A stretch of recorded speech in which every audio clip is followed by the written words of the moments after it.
इस short video में मैं बहुत ही आसान क्रोशिया बॉर्डर बनाने का तरीका आपके साथ शेयर करूंगी।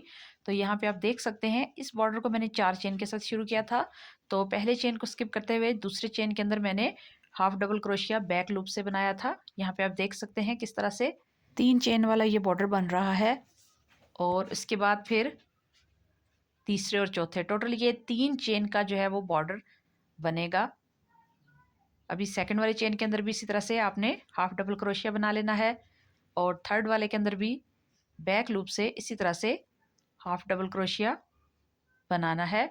इसके बाद आपने यहाँ पे देखिए एक चेन यहाँ से मैंने स्किप करते हुए इस खाली जगह में स्लिप स्टिच और फिर एक चेन को स्किप करते हुए दोबारा से स्लिप स्टिच। अभी इसको टर्न करें। देखिए मैं करीब से आपको दिखा रही हूँ। पहले चेन के अंदर आपने इस तरह से हाफ डबल क्रोशिया बनाना है। फिर दूसरे चेन के अंदर बैक लूप से मैं इसको बना रही हूँ। इसी तरह से तीसरे चेन के अंदर भी आपने हाफ डबल क्रोशिया बनाना है। हर बार जब आप एक रो को ख़त्म करेंगे, एक राउंड को आप ख़त्म करेंगे तो आपने एक चेन के साथ उसको शुरू करना है। ये देखिए यहाँ पे एक चेन और उसके बाद आपने ये जो 3 आपको यहाँ पे लूप्स या स्टिच नज़र आ रहे हैं, इन 3 के अंदर बैक लूप से आपने एक एक बार हाफ डबल क्रोशिया बनाना है। देखिए दूसरे के अंदर भी उसी तरह से और इसी तरह तीसरे वाले चेन के बैक लूप से भी आपने हाफ डबल क्रोशिया बना लिया। अभी इनको आपने अटैच करना है।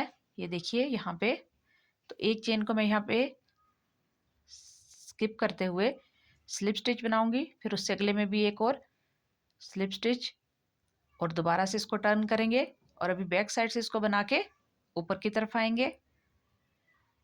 फर्स्ट चेन के अंदर हाफ डबल क्रोशिया, सेकंड के अंदर भी हाफ डबल क्रोशिया, इसी थर्ड चेन के भी आपने उसी तरह से हाफ डबल क्रोशिया बना लिया और यहाँ पे आप दोबारा से एक चेन लेंगे और अगले राउंड को शुरू करेंगे। देखिए पहले चेन के अंदर भी हाफ डबल क्रोशिया, दूसरे और तीसरे में भी इसी तरह से हाफ डबल क्रोशिया बनाते हुए आपने ये देखिए इसको कंप्लीट किया।